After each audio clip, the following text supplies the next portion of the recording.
আপনারা দেখছেন একুশে টেলিভিশন। করোনার বুস্টার ডোজ শুরু, সুরক্ষা অ্যাপ হালনাগাদের পর SMS পাবেন অগ্রাধিকার প্রাপ্তরা।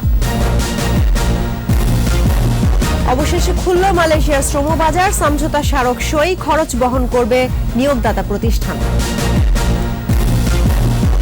সততার সাথে দেশ সেবা করতে বিজিবির প্রতি প্রধানমন্ত্রীর আহ্বান, নেতৃত্ব মেনে চলার তাগিদ।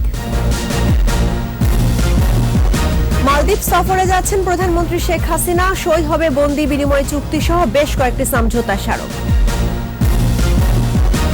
ইসি গঠনে কাল শুরু রাষ্ট্রপতির সংলাপ, প্রথম দিন বসবে জাতীয় পার্টি, না যাওয়ার পক্ষে বিএনপি।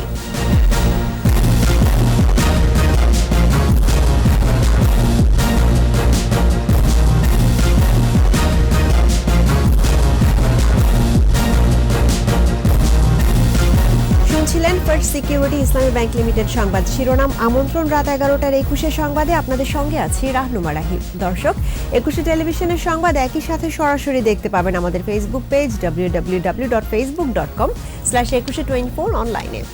এছাড়া সংবাদে আরও থাকছে: স্বাধীনতার সুবর্ণ জয়ন্তীতে বিশ্ব সভায় গর্বিত নাম বাংলাদেশ, ভূ রাজনীতিতে দৃঢ় হয়েছে মর্যাদার আসন।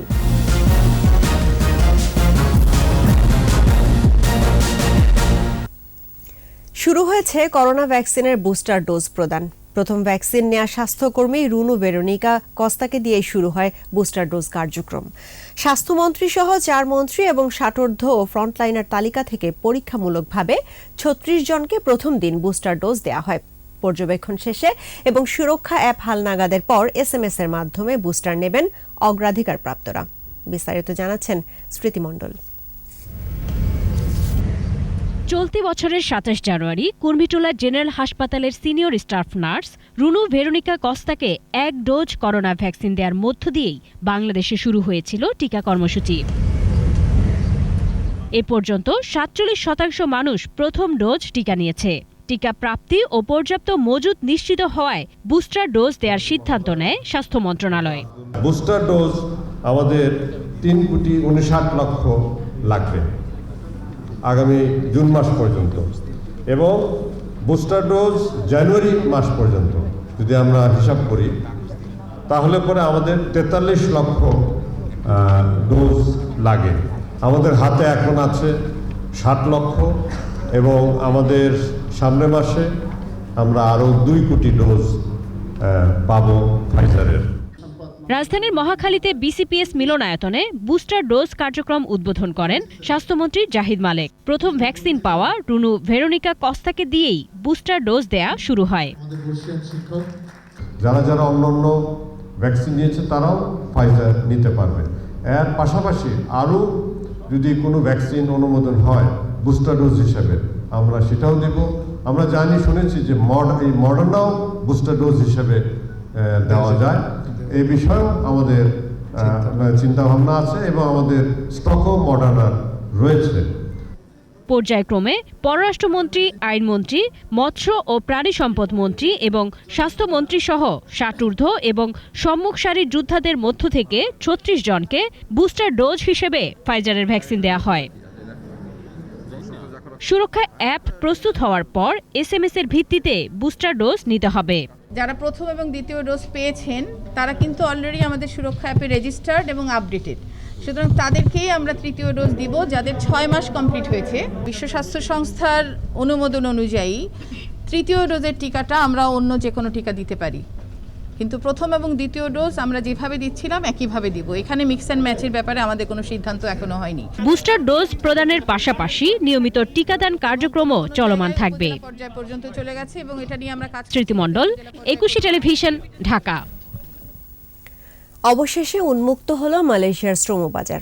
এ বিষয়ে 2 দেশের সমঝোতা চুক্তি সই হয়েছে। এখন থেকে মালয়েশিয়ার রিক্রুটিং এজেন্সি বাংলাদেশের প্রতিষ্ঠানের কাছ থেকে শ্রমিক সংগ্রহ করবে। গৃহকর্মী, বাগানের মালিক, কৃষি শ্রমিক, খনি খনন এবং নির্মাণ খাতে কর্মী নেবে দেশটি। রিপোর্টে আরও জানাচ্ছেন মোহাম্মদ নুর নবী। দক্ষিণ এশিয়ার সবচেয়ে বড় শ্রমবাজার মালয়েশিয়া। পুরনো বৈদেশিক শ্রমবাজারটি বন্ধ আছে 2018 সাল থেকে। এর মধ্যে অনেক চেষ্টা করেও নিষেধাজ্ঞা ওঠানো সম্ভব হয়নি। দীর্ঘ কূটনৈতিক তৎপরতার পর বরফ গলেছে। গেল 10ই ডিসেম্বর কর্মী নিতে অনুমোদন দেয় মালয়েশিয়ান সরকার। সই হলো বহুল প্রতীক্ষিত বাংলাদেশ মালয়েশিয়া সমঝোতা চুক্তি। কুয়ালালামপুরে দেশটির সরকারের মানব সম্পদ মন্ত্রী দাতুক সেরি এম সারা ভানান এবং প্রবাসী কল্যাণ মন্ত্রী ইমরান আহমেদ নিজ নিজ দেশের পক্ষে চুক্তিতে সই করেন। এর ফলে বাংলাদেশ থেকে কর্মী নিয়োগ, কর্মসংস্থান এবং প্রত্যাবাসনে একটি উপযুক্ত কাঠামো তৈরি হলো। প্রাথমিকভাবে খুলে যাবে, তারপরে কাজ শুরু হবে কিভাবে মালয়েশিয়াতে সম্মানজনকভাবে কম খরচে আমাদের কর্মীরা যেতে পারে। মালয়েশিয়া সরকারি পর্যায়ের যে বন্ধ ছিল এটা খুলে যাবে, এটার পরে কার্য পরিধি বা পদ্ধতি কী হবে সেটা ঠিক হবে, তবে এটা উন্মুক্ত থাকবে, এটাই আমাদের আশাবাদ। চুক্তি অনুযায়ী নিয়োগকর্তা নিজের রিক্রুটিং এজেন্সি নিয়োগ করতে পারবে। এই সত্যের কারণে বাংলাদেশি প্রতিষ্ঠানগুলোর শুধু কর্মী সংগ্রহ ছাড়া আর সরাসরি শ্রমিক পাঠানোর সুযোগ থাকলো না। যারা কর্মী নেবেন তাদের ডিমান্ড আসার ব্যাপার আছে, তাদের ডিমান্ড অ্যাটেস্টেশনের ব্যাপার আছে, তাদের ভিসার ব্যাপার আছে, আমাদের কর্মীদেরও প্রস্তুতির ব্যাপার আছে। সুতরাং এটা আমরা দ্রুত কাজটি করব, কিন্তু তারপরেও আমার বিশ্বাস ডিসেম্বরে শুরু হবে, জানুয়ারিতে এটা পুরো গতি পাবে। তবে শ্রমিকদের ভিসা ফি, ইমিগ্রেশন ফি, স্বাস্থ্য পরীক্ষা, ইন্স্যুরেন্স, মানসম্মত আবাসন, চিকিৎসা সহ সকল ব্যয়ভার নিয়োগকর্তাকেই বহন করতে হবে। এতে কমবে শ্রমিকদের অভিবাসন খরচ। মোহাম্মদ নুরুন নবী, একুশে টেলিভিশন, ঢাকা। সততা ও শৃঙ্খলার সাথে নেতৃত্ব মেনে দায়িত্ব পালন করতে বিজিবি সদস্যদের আহ্বান জানিয়েছেন প্রধানমন্ত্রী শেখ হাসিনা। বিজিবি দিবস উপলক্ষে ভিডিও কনফারেন্সে প্রধানমন্ত্রী বলেন, ত্রিমাত্রিক এ বাহিনীকে আরও তৎপরতার সাথে দেশ সেবায় নিয়োজিত থাকতে হবে। প্রণব চক্রবর্তীর রিপোর্ট। দেশের সীমানা সুরক্ষিত রাখতে সদা জাগ্রত বাংলাদেশ বর্ডার গার্ড বিজিবি। তাদের নিরন্তর দীপ্ত পদক্ষেপে বাংলাদেশের মাটি সবসময় শত্রুমুক্ত। দীর্ঘ পথ চলায় বিভিন্ন ঐতিহ্যে পালিত হচ্ছে বিজিবি দিবস। সকালে গণভবন থেকে ভিডিও কনফারেন্সে যুক্ত হন প্রধানমন্ত্রী শেখ হাসিনা। শুরুতেই বীরত্বপূর্ণ অবদান রাখায় ৮ সদস্যকে প্রধানমন্ত্রীর পক্ষ থেকে পদক পরিয়ে দেন স্বরাষ্ট্রমন্ত্রী আসাদুজ্জামান খান কামাল। বক্তব্যে স্বাধীনতার ঘোষণায় ইপিআর বাহিনীর অবদান কৃতজ্ঞ চিত্তে স্মরণ করেন প্রধানমন্ত্রী। প্রশংসা করেন নারী পাচার, মাদক চোরাচালান রোধে ত্রিমাত্রিক এ বাহিনীর ভূমিকার। বাহিনীকে আমরা ত্রিমাত্রিক বাহিনীতে হিসেবে গড়ে তুলেছি। বিজিবি এখন জল, স্থল ও আকাশ পথে দায়িত্ব পালন করতে সক্ষমতা অর্জন করেছে। বর্ডার গার্ড বাংলাদেশ এগিয়ে যাবে তার অভিষ্ট লক্ষ্যে এবং বাংলাদেশের মানুষের আস্থার প্রতীক হয়ে। সীমান্তের অতন্ত্র প্রহরী হিসেবে সততার সাথে কাজ করার আহ্বান জানান প্রধানমন্ত্রী। আওয়ামী লীগ দ্বিতীয়বার যখন সরকার গঠন করে, দুর্ভাগ্যের বিষয় 25শে ফেব্রুয়ারি বিডিআরে অনাকাঙ্ক্ষিত ঘটনা ঘটে। যদিও 26 ফেব্রুয়ারির মধ্যে আমরা তার সমাধান করি। একটি কথা সবসময় মনে রাখতে হবে, শৃঙ্খলা এবং চেইন অফ কমান্ড শৃঙ্খলা বাহিনীর সবচেয়ে গুরুত্বপূর্ণ চালিকা শক্তি। কখনো শৃঙ্খলা ব্যাঘাত ঘটাবেন না, তাদের নিজেদেরই ক্ষতি হবে। তারা দেশপ্রেম, সততা, শৃঙ্খলা নিয়ে নিজ নিজ দায়িত্ব পালন করবেন। বিজিবি সদর দপ্তরে সীমান্ত সম্মেলন কেন্দ্রের উদ্বোধন করেন প্রধানমন্ত্রী।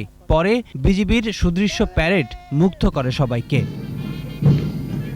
প্রণব চক্রবর্তী, একুশে টেলিভিশন, ঢাকা। মালদ্বীপের কারাগারে আটক সাজাপ্রাপ্ত বাংলাদেশিদের দেশে ফিরিয়ে আনতে দুই দেশের সরকারের মধ্যে বন্দি বিনিময় চুক্তির খসড়ার অনুমোদন দিয়েছে মন্ত্রিসভা। প্রধানমন্ত্রী শেখ হাসিনার আসন্ন মালদ্বীপ সফরে এই চুক্তি সই হবে। মুফির রহমানের রিপোর্ট।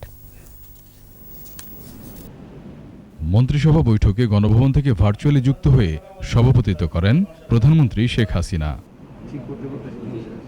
বৈঠক শেষে সাংবাদিকদের ব্রিফিংয়ে মন্ত্রিপরিষদ সচিব বলেন, মালদ্বীপের সঙ্গে বন্দি বিনিময় চুক্তি হলে এক দেশের কারাগারে আটকে থাকা বন্দি ফিরিয়ে নিতে অপর দেশ অনুরোধ করতে পারবে। মালদ্বীপের কারাগারে 43 জন সাজাপ্রাপ্ত এবং 40 জন বিচারাধীন বাংলাদেশি বন্দী থাকলেও বাংলাদেশের কারাগারে মালদ্বীপের কেউ নেই। বাংলাদেশি বন্দীদের দেশে ফিরিয়ে আনার লক্ষ্যে মালদ্বীপে আমাদের কিছু প্রিজনার আছে, তাদের ব্যাপারে, এবং মালদ্বীপেরও আপনার এখানে কিন্তু কিছু ছেলেমেয়েরা পড়াশোনা করে। এদিকে মালদ্বীপে স্বাস্থ্যকর্মী ও চিকিৎসক পাঠানোর বিষয়ে একটা চুক্তি হবে। এতদিন যা এমইউ পর্যায়ে ছিল। এমওইউ ছিল মালদ্বীপের সাথে আমাদের, তারই মাধ্যমে আপনার বিভিন্ন রকমের হেলথ প্রফেশনালরা ওখানে যেত। তো মালদ্বীপ এটা বলছে 2024 পর্যন্ত ইনক্রিজ করতে এবং এটাকে অ্যাগ্রিমেন্টের মধ্যে নিয়ে আসতে। এছাড়া জেল জরিমানার বিধান রেখে বাংলাদেশ ইউনানি ও আয়ুর্বেদিক শিক্ষা আইনের খসড়ার নীতিগত অনুমোদন দিয়েছে মন্ত্রিসভা। এতে অনুমতি ছাড়া ওষুধ সেবনের পরামর্শ দিলে সর্বোচ্চ 1 বছরের কারাদণ্ড বা 1 লাখ টাকা অর্থদণ্ড বা উভয়দণ্ডের প্রস্তাব করা হয়েছে। বিএমডিসি যেরকম ওরকম একটা কাউন্সিল থাকবে এবং সেই কাউন্সিল আপনার তাদের একাডেমিক সাইটগুলো দেখবে এবং সেই কাউন্সিলের একজন সভাপতি থাকবে। উন্নত দেশে চিকিৎসা দিতে কিংবা মেডিকেল বিষয়ে পড়তে গেলে অ্যাক্রেডিটেশন কাউন্সিলের অনুমোদন লাগবে এমন বিধান রেখে বাংলাদেশ চিকিৎসা শিক্ষা অ্যাক্রেডিটেশন আইন 2021-এর খসড়ার নীতিগত অনুমোদন দিয়েছে মন্ত্রিসভা। ইন্টারন্যাশনাল অর্গানাইজেশনগুলোর সাথে আলাপ আলোচনা করে আমাদের অ্যাক্রেডিটেশনের ক্রাইটেরিয়া বা মানদণ্ড ফিক্স করতে হবে। মফিউর রহমান, 21 টেলিভিশন, ঢাকা। 2 দিনের রাষ্ট্রীয় সফরে 22 ডিসেম্বর মালদ্বীপ যাচ্ছেন প্রধানমন্ত্রী শেখ হাসিনা। দেশটির প্রেসিডেন্ট ইব্রাহিম মোহাম্মদ সোলির আমন্ত্রণে এ সফরে একটি চুক্তি নবায়ন এবং 3টি নতুন সমঝোতা স্মারক সই হবে। এছাড়া পর্যটন শিল্পে কর্মসংস্থান, বাংলাদেশি শ্রমিকদের অগ্রাধিকার দেওয়ার বিষয়েও গুরুত্ব পাবে শীর্ষ বৈঠকে। মোহাম্মদ নুর নবীর রিপোর্টে থাকছে বিস্তারিত। দ্বীপরাষ্ট্র মালদ্বীপ পর্যটন শিল্প যার আয়ের প্রধান উৎস, দক্ষিণ এশিয়ায় বাংলাদেশের অন্যতম বৃহৎ শ্রমবাজার। কোনো নিষেধাজ্ঞা না থাকলেও দীর্ঘদিন শ্রমিক পাঠানো বন্ধ রয়েছে দেশটিতে। আছে অবৈধ বাংলাদেশি শ্রমিক নিয়েও কিছু জটিলতা। আকাশ যোগাযোগ স্থাপিত হয়েছে, নৌ চলাচলের প্রস্তুতি চলছে, বন্দি বিনিময় নিয়েও কথাবার্তা চলমান। দ্বিপাক্ষিক এসব বিষয় নিয়ে শীর্ষ বৈঠকে যোগ দিতে 22-23 ডিসেম্বর মালদ্বীপ সফরে যাচ্ছেন প্রধানমন্ত্রী শেখ হাসিনা। 23 ডিসেম্বর তারিখে সকাল 10:30টায় প্রেসিডেন্ট ইব্রাহিম মোহাম্মদ সোলি আনুষ্ঠানিকভাবে মাননীয় প্রধানমন্ত্রীকে স্বাগত জানাবেন এবং তখন তাকে গার্ড অব অনার প্রদান করা হবে। মালদ্বীপ সম্প্রতি আরও কিছু দ্বীপে পর্যটন রিসোর্স তৈরি করার পরিকল্পনা করেছে। এতে করে ভবিষ্যতে আরও বেশি বাংলাদেশি শ্রমিকের কর্মসংস্থানের সুযোগ হবে বলে আশা করা যাচ্ছে।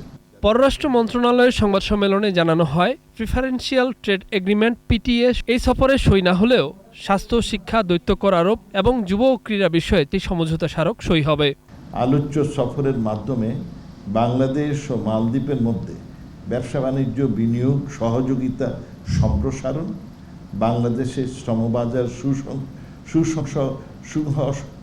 সুসংহতকরণ ও সম্প্রসারণ, অনিয়মিত শ্রমিকদের নিয়মিতকরণ, স্বাস্থ্য ও শিক্ষাক্ষেত্রে সহযোগিতা বৃদ্ধির প্রচেষ্টা গ্রহণ করা হবে, যাতে করে বাংলাদেশের সার্ভিস সেক্টর প্রসার লাভ করে। কিন্তু কোভিডের সময় আপনি জানেন ওখানে আমাদের অনেক অবৈধ লোকও আছে, তাদের বৈধকরণ করছে, রেজিস্ট্রেশন করছে। তো যেহেতু মার্কেটটা মাঝখানে তাদের ডাউন ছিল, এখন চাঙ্গা হচ্ছে আবার, এই জন্য নতুন করে আর লোক যায় না। সংবাদ সম্মেলনে পররাষ্ট্রমন্ত্রী জানান, বাংলাদেশে আরকান সলিডারিটি আর্মি আরসার উপস্থিতি নিয়ে সরকারের কাছে কোনো তথ্য নেই। আমরা we would like to see যে কারা কারা আরসা আছে, তবে আমরা একটু উদ্বিগ্ন হচ্ছে যে রোহিঙ্গার সিকিউরিটি নিয়ে। জাতিসংঘ ও আন্তর্জাতিক উন্নয়ন সংস্থা যারা রোহিঙ্গাদের জীবনমান নিয়ে উদ্বিগ্ন, তাদের উচিত মিয়ানমারের বাস্তুচ্যুত নাগরিকদের ভিন্ন কোনো দেশে আশ্রয় দেয়া। আর আমাদের ওই দেশে 43 জন প্রিজনার আছে। মোহাম্মদ নুর নবী, 21 টেলিভিশন, ঢাকা। নতুন নির্বাচন কমিশন গঠন নিয়ে নিবন্ধিত রাজনৈতিক দলগুলোর সাথে রাষ্ট্রপতির সংলাপ শুরু হচ্ছে কাল। প্রথম দিন আলোচনায় বসবে জাতীয় পার্টি, এরপর বঙ্গভবনে যাবে জাতীয় সমাজতান্ত্রিক দল জাসদ। 2-1 দিনের মধ্যেই নিবন্ধিত অন্যান্য দল পাবে সংলাপের চিঠি। বেশিরভাগ দল ইতিবাচক থাকলেও এখন পর্যন্ত সংলাপে না যাওয়ার পক্ষে বিএনপি। জসিম জুয়েলের রিপোর্টে থাকছে বিস্তারিত। আগামী 14 ফেব্রুয়ারি শেষ হচ্ছে বর্তমান নির্বাচন কমিশনের মেয়াদ। এর আগেই সিইসি সহ অনধিক 4 জন কমিশনার নিয়োগ দেবেন রাষ্ট্রপতি। এ লক্ষ্যে নিবন্ধিত দলগুলোর সঙ্গে আলোচনায় বসছেন তিনি। এবারও প্রথম দিন প্রধান বিরোধী দল জাতীয় পার্টির সঙ্গে আলোচনার মধ্য দিয়ে সংলাপ শুরু করছেন রাষ্ট্রপতি। বুধবার আওয়ামী লীগ নেতৃত্বাধীন 14 দলের শরিক জাতীয় সমাজতান্ত্রিক দলের সঙ্গে সংলাপ হওয়ার কথা রয়েছে। পর্যায়ক্রমে সব দলের সঙ্গে গ্রহণযোগ্য নির্বাচন কমিশন গঠনে আলোচনা করবেন রাষ্ট্রপতি।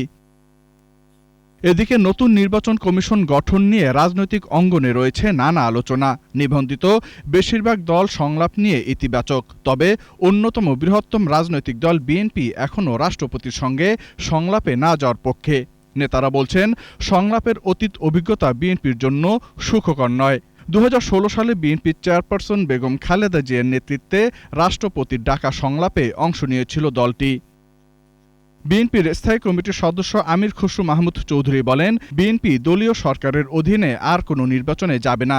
নির্বাচন কমিশন নিয়ে রাষ্ট্রপতির সংলাপে যাওয়ার কোনো সুযোগও দেখছেন না তিনি।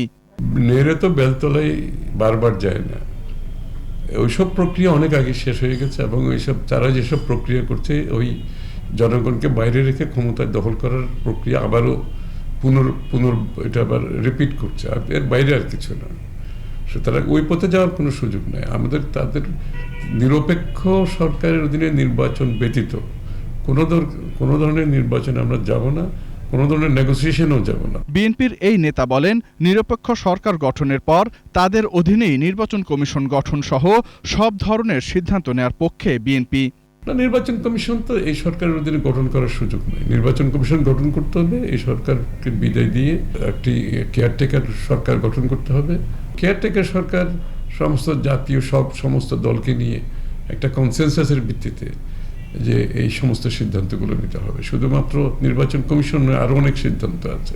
এদিকে সিনিয়র নেতারা ব্যক্তিগতভাবে সংলাপে না যাওয়ার পক্ষে মত দিলেও দলীয়ভাবে এখনও চূড়ান্ত কোনো সিদ্ধান্ত জানায়নি বিএনপি। জসিম জুয়েল, 21 টেলিভিশন, ঢাকা। স্বাধীনতার সুবর্ণ জয়ন্তীতে বিভিন্ন সূচকে শুধু পাকিস্তানকে ছাপিয়ে যাওয়া নয়, বিশ্বসভায়ও এখন গর্বিত নাম বাংলাদেশ। একই সঙ্গে দক্ষিণ এশীয় অঞ্চলের রাজনীতিতেও মর্যাদার আসন দৃঢ় করেছে বাংলাদেশ। 21 টেলিভিশনের সঙ্গে সাক্ষাৎকারে এসব কথা বলেছেন আন্তর্জাতিক বিশ্লেষক ডক্টর ইমতিয়াজ আহমেদ। আরও জানাচ্ছেন আজহারুল ইসলাম।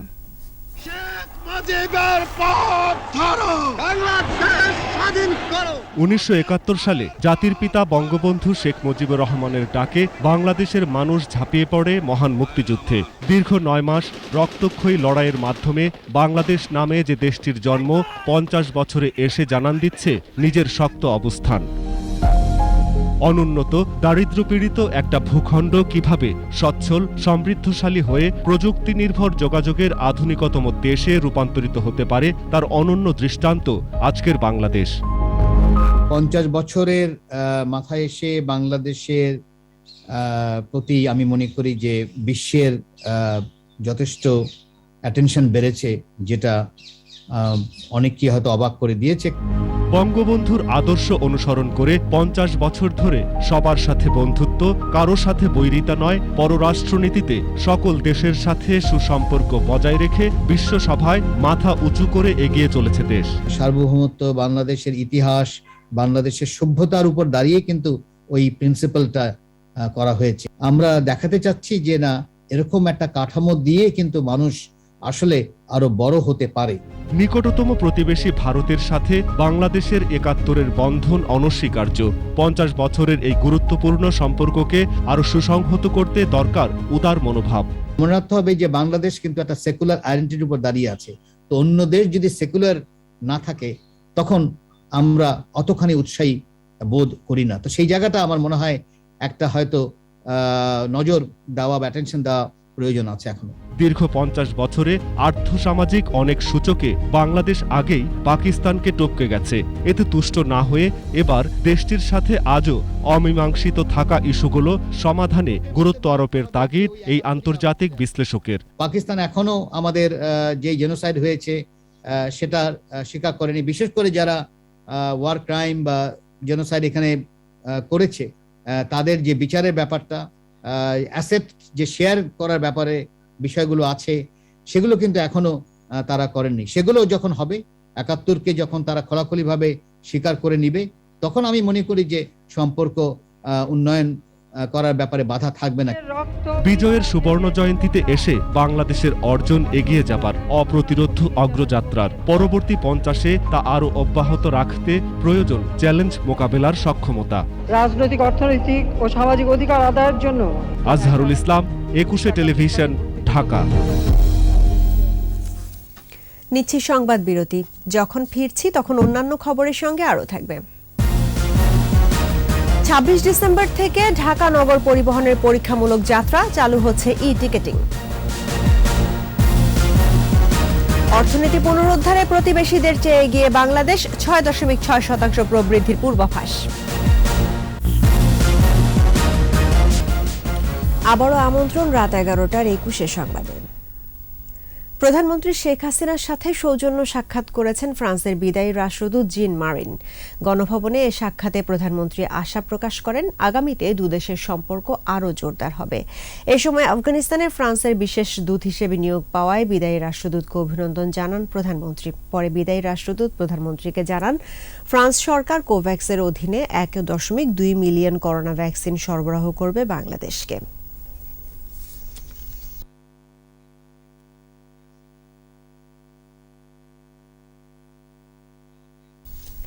একটি কোম্পানির অধীনে ঢাকা নগর পরিবহন নামে বাস রুট রেশনালাইজেশনের পরীক্ষামূলক রুটে যাত্রা শুরু হচ্ছে ২৬ ডিসেম্বর। নগর ভবনের সভা শেষে এই সিদ্ধান্ত জানিয়েছেন ২ সিটির মেয়র। এই রুটে যাত্রীরা পাবেন ই-টিকেটিং সুবিধা। আর অনুমোদনহীন ১,৬৪৬টি বাস মাতুয়াইলে ডাম্পিং করার সিদ্ধান্ত হয় ওই সভায়। বাকিটা জানাচ্ছেন দীপু শিকদার। সড়কে যানবাহনের বিশৃঙ্খলায় অতিষ্ঠ নগরবাসী। বাসে অতিরিক্ত ভাড়া আদায় থেকে শুরু করে নানা অনিয়ম থেকে উত্তরণে ২ সিটির উদ্যোগে শেষ পর্যন্ত আলোর মুখ দেখতে যাচ্ছে বাস রুট রেশনালাইজেশন। নগর ভবনে এই সভায় সিদ্ধান্ত আসে ২৬ ডিসেম্বর থেকে প্রথম পরীক্ষামূলক ঘাটাচর থেকে কাশপুর রুটে যাত্রা শুরু হবে। বিআরটিসি সহ ব্যক্তি মালিকানার অর্ধশত নতুন বাস চলবে প্রস্তাবিত রুটে। এছাড়া অনুমোদনহীন ১,৬৪৬টি বাস আর কোনোদিন ঢাকার রাস্তায় চলতে পারবে না বলেও সিদ্ধান্ত হয় সভা থেকে। সব মিলিয়ে ১০০টি বাস দিয়ে আমরা পরিচালনা করব। বিআরটিসির পূর্বের সিদ্ধান্ত অনুযায়ী নির্ধারিত ৩০টি ডাবল ডেকার বাস, এটা দিয়ে আমরা সূচনা করব ২৬শে ডিসেম্বর এবং বাকি কার্যক্রম আমরা বাকি ৬০ দিবসের মধ্যে যাত্রাপথটাকে পূর্ণভাবে আমরা বাস্তবায়ন করতে পারবো বলে আমরা আশাবাদী। ঢাকা পরিবহনে যাত্রীরা পাবেন ই-টিকেটিং সেবা। বাস স্টপেজ যেগুলো আছে এখানে ই-টিকেটিং সিস্টেম হবে ১। ২ হচ্ছে এই রুটে যারা থাকবে প্রত্যেক বাস ড্রাইভারদের তাদের প্রত্যেকটা বাসের রেজিস্ট্রেশন থাকবে, রুট পারমিট থাকবে, ড্রাইভারদের লাইসেন্স থাকবে। এটা কিন্তু আমরা নিশ্চিত করতে চাচ্ছি এবং তাদের ড্রেস থাকবে। যে রুট পারমিট বিহীন গাড়ি চলছে এগুলো কিন্তু চলতে দেওয়া হবে না। মাতুয়াইলকে আমরা ডাম্পিং করে জব্দ করে দিব আমরা। পরিবহন মালিক সমিতির নেতারা এই কার্যক্রমে সহযোগিতার আশ্বাস দেন। এই সিদ্ধান্তের সাথে আমরা পূর্ণ একমত। আমাদের মালিক সমিতির পক্ষ থেকে, শ্রমিক ফেডারেশনের পক্ষ থেকে আমরা সহযোগিতা প্রদান করব। এদিকে সোমবার থেকে অনুমোদনহীন বাসের বিরুদ্ধে ২ সিটি কর্পোরেশনের অভিযান চলবে বলেও জানানো হয় সভা শেষে। এই বাসগুলো আর কোনো সময় ঢাকা শহরে চলবে না। দীপু শিকদার, ২১ টেলিভিশন, ঢাকা। চলতি অর্থ বছরে ৬.৬% প্রবৃদ্ধি হতে পারে বলে পূর্বাভাস দিয়েছে আন্তর্জাতিক মুদ্রা তহবিল IMF। সংস্থাটি এক সংবাদ বিজ্ঞপ্তিতে এ পূর্বাভাস দেয়। এর আগে ৬.৫% প্রবৃদ্ধির কথা বলেছিল IMF। সংস্থাটি বলছে অর্থনীতি পুনরুদ্ধারে প্রতিবেশী দেশগুলোর চেয়ে এগিয়ে বাংলাদেশ। অর্থনীতির বিদ্যমান গতিধারা অব্যাহত থাকলে আগামী অর্থ বছরে ৭.১% প্রবৃদ্ধি হতে পারে বলেও জানিয়েছে IMF। সম্প্রতি মূল্যস্ফীতি বাড়ার পেছনে তেলের মূল্য বৃদ্ধিকে দায়ী করেছে সংস্থাটি।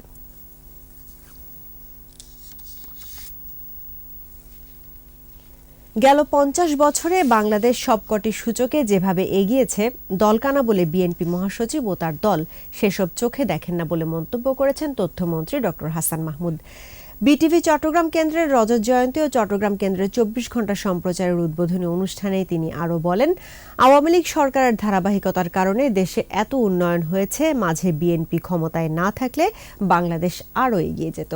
এ সময় তথ্যমন্ত্রী বলেন, বিএনপি নির্বাচনে যাবে না, সংলাপে যাবে না, সবকিছুতে না না বলতে বলতে বিএনপি কোনোদিন নাই হয়ে যাবে। বাংলাদেশ যে অগ্রগতি করেছে, বাংলাদেশ আরও অনেক বেশি এগিয়ে যেতে পারত যদি মির্জা ফখরুল সাহেবের দল বিএনপি জামাত বাংলাদেশে নেতিবাচক রাজনীতি না করত, স্বাধীনতা বিরোধী অপশক্তিকে নিয়ে দেশ বিরোধী ষড়যন্ত্র না করত, তাহলে বাংলাদেশ আরও অনেক বেশি এগিয়ে যেতে পারত। বিজয়ের মাসে বিশেষ আয়োজন জনযুদ্ধের মুক্তিযোদ্ধা।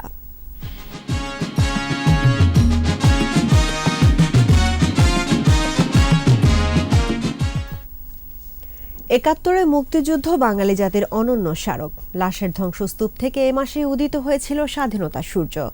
আগুন ঝরা যুদ্ধদিনের কথা পাবনার বীর মুক্তিযোদ্ধা রফিকুল ইসলাম রৌফের কাছ থেকে তুলে এনেছেন মানিক শিকদার।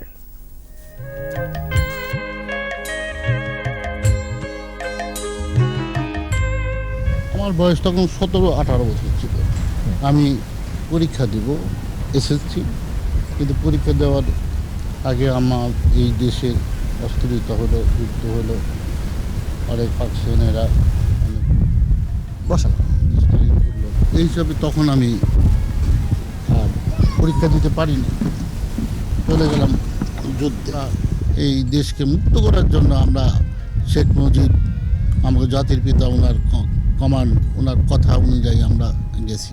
আমরা যখন ভারতে গেলাম, ভারতের ফোর্সরা আমাদের ওখান থেকে নিয়ে গেল বিহার চাকুলি এয়ারপোর্ট নামে একটা জায়গা, সেখানে আমাদের ট্রেনিং করায়। আমার সেক্টর 7 নম্বর সেক্টর, আমার গ্যাজেট নম্বর 10। আমাদের গ্রুপ কমান্ডার ছিল মকবুল হোসেন সন্টু, আর আমাদের 7 নম্বর সেক্টরের নুরুজ্জামান খান, আর সাব সেক্টর কমান্ডার ছিল মেজর রশিদ। তাদের কমান্ডে আমরা পাবনা বিভিন্ন শহরে যুদ্ধ করেছি। আমাকে একসময় পাঠিয়ে দিল আতাইকুলা নামে একটা জায়গায়, অ্যামুনিশন দিল আমাদেরকে। দেওয়ার পরে আমার দায়িত্ব ছিল ব্রিজ, আর আরও 2 জনের দায়িত্ব ছিল টাওয়ার উড়ানো। আমি মুভ করছি যে এক্সপ্লোজিভ লাগাবো, সেই সময় খবর এলো যে আপনাদের 2 জন লোককে ধরছে। সুবোধ কুমার টিঙ্কুকে সঙ্গে সঙ্গে গুলি করলো, আর মাহাতাব নামে যে ব্যক্তি ছিল তাকে ধরে নিয়ে পাবনা শহরে নিয়ে গেল।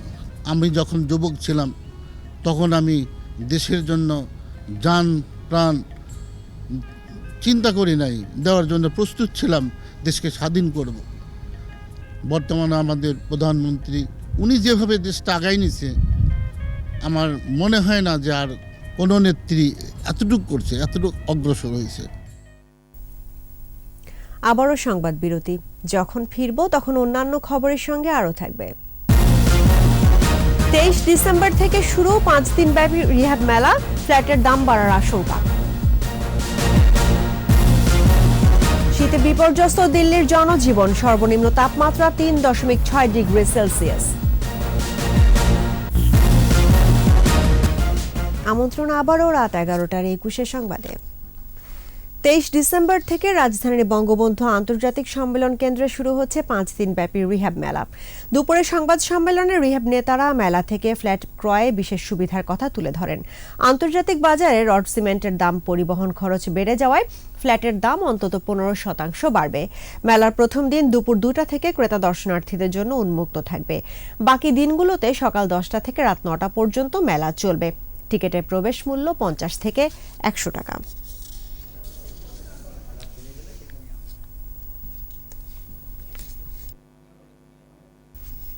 এবার আমাদের বিশেষ আয়োজন আমার বাংলা।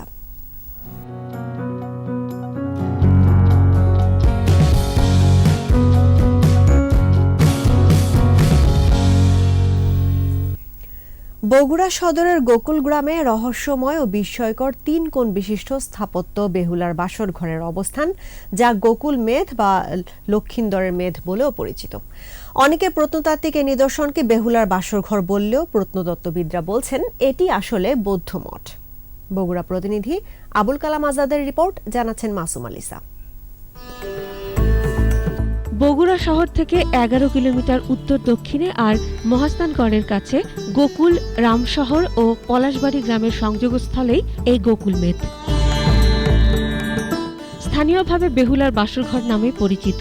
ইতিহাস বলছে এটি একটি প্রাচীন বৌদ্ধ মঠ। অনেকেই বলে থাকেন এখানেই হয়েছিল বেহুলার বাসর, যা সেন যুগেরও অনেক আগে। তবে বর্তমানে গবেষকদের মতে এটি 809 থেকে 847 খ্রিস্টাব্দে দেবপাল নির্মিত একটি বৌদ্ধ মঠ। বেহুলার বাসরঘর বা এই বৌদ্ধ মঠটি মূলত একটি উঁচু ইটের স্তূপ। এর উচ্চতা প্রায় 13 মিটার বা 45 ফিট। 1934 থেকে 36 সালের প্রত্নতাত্ত্বিক খননের ফলে এখানে বিভিন্ন মাপের 172টি কুঠুরি আবিষ্কৃত হয়। কক্ষগুলো দেখতে 3 কোণের মতো। স্তূপটির পশ্চিম অংশে আছে বাসরঘরের প্রবাদ স্মৃতিচিহ্ন, পূর্বে 24 কোণ বিশিষ্ট চৌবাচ্চা সদৃশ্য একটি স্নানাগার, স্নানাগারের মধ্যে আবার 8 ফুট গভীর কূপ। আসলে এটা একটা ঐতিহাসিক স্থান, এটা হচ্ছে বেহুলা লক্ষিন্দরের বাসর ঘর বলা হয়। বাংলাদেশের ঐতিহাসিক জায়গা, এগুলোতে আসলে আমরা আরো ঐতিহাসিক জানতে সম্বন্ধে আগ্রহী হব। এটার সঙ্গে আমাদের অনেক ঐতিহাসিক সম্পর্ক আছে, এটা আমাদের জানা উচিত। এটি নির্মাণ করা হয়েছিল পুন্ড্রবর্ধনের রাজধানীকে শত্রুর হাত থেকে রক্ষা করার জন্য। প্রতিদিন হাজার হাজার দর্শক এখানে এটা পরিদর্শন করে থাকেন, এই স্থানটি পরিদর্শন করে থাকেন এবং এর সাথে যে মিথ বা কিংবদন্তি জড়িয়ে আছে যে বেহুলার বাসর ঘর, সেটিও দর্শক পর্যটকদেরকে ব্যাপকভাবে আকর্ষণ করে। সবকিছু ছাপিয়ে প্রাচীনকাল থেকে লোকমুখে পরিচিত লোককথার সেই মনসা মঙ্গল কাব্যের বেহুলার বাসরঘর হিসেবেই। মাসুম আলিসা, 21 টেলিভিশন।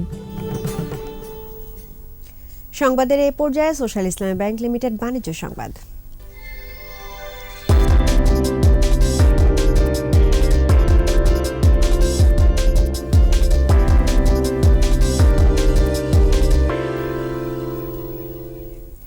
দেশের শীর্ষ ইলেকট্রনিক্স ও প্রযুক্তি পণ্য উৎপাদন, বিপণন, রপ্তানিকারক প্রতিষ্ঠান ওয়ালটন গ্রুপের ই-কমার্স উদ্যোগ হিসেবে যাত্রা শুরু করল ওয়ালকার্ট লিমিটেড। রোববার রাজধানীর ওয়ালটন কর্পোরেট অফিসে গ্র্যান্ড ওপেনিং প্রোগ্রামের উদ্বোধন করেন তথ্য ও যোগাযোগ প্রযুক্তি বিভাগের প্রতিমন্ত্রী জুনায়েদ আহমেদ পলক। এ সময় উপস্থিত ছিলেন ওয়ালকার্টের chairman S M. Monjurul Alam Avi, managing director Sabiha Zarin Arna, ই-ক্যাবের প্রেসিডেন্ট শমী কায়সার সহ অন্যান্যরা। প্রিমো S8 মডেলের নতুন ফ্ল্যাগশিপ স্মার্টফোনের প্রেজেন্টেশন দেন ওয়ালটন হাইটেক ইন্ডাস্ট্রিজ লিমিটেডের ম্যানেজিং ডিরেক্টর ও সিইও গোলাম মোর্শেদ। সহজে সবখানে নিরাপদে স্লোগানে একটি বিশ্বস্ত ই-কমার্স প্ল্যাটফর্ম হিসেবে গ্রাহকের আস্থা অর্জনের মাধ্যমে বিশ্বজুড়ে বাংলাদেশকে প্রতিনিধিত্ব করা ওয়ালকার্টের লক্ষ্য। চট্টগ্রাম রানীরহাটে ইসলামী ব্যাংক বাংলাদেশ লিমিটেডের ৩৮৪তম শাখা উদ্বোধন করা হয়েছে। ব্যাংকের এক্সিকিউটিভ কমিটির chairman professor doctor Mohammad Selim Uddin FCMA প্রধান অতিথি হিসেবে এই শাখা উদ্বোধন করেন। ব্যাংকের ম্যানেজিং ডিরেক্টর ও সিইও মোহাম্মদ মুনিরুল মাওলার সভাপতিত্বে উপস্থিত ছিলেন ব্যাংকের deputy managing director JQM Habibullah, ব্যাংকের senior executive vice president Mohammad Shabbir, গণ্যমান্য ব্যক্তিবর্গ সহ অন্যান্যরা। প্রফেসর ডক্টর মোহাম্মদ সেলিম উদ্দিন বলেন, এই ব্যাংক জনগণের আস্থা ও বিশ্বাসের প্রতীক।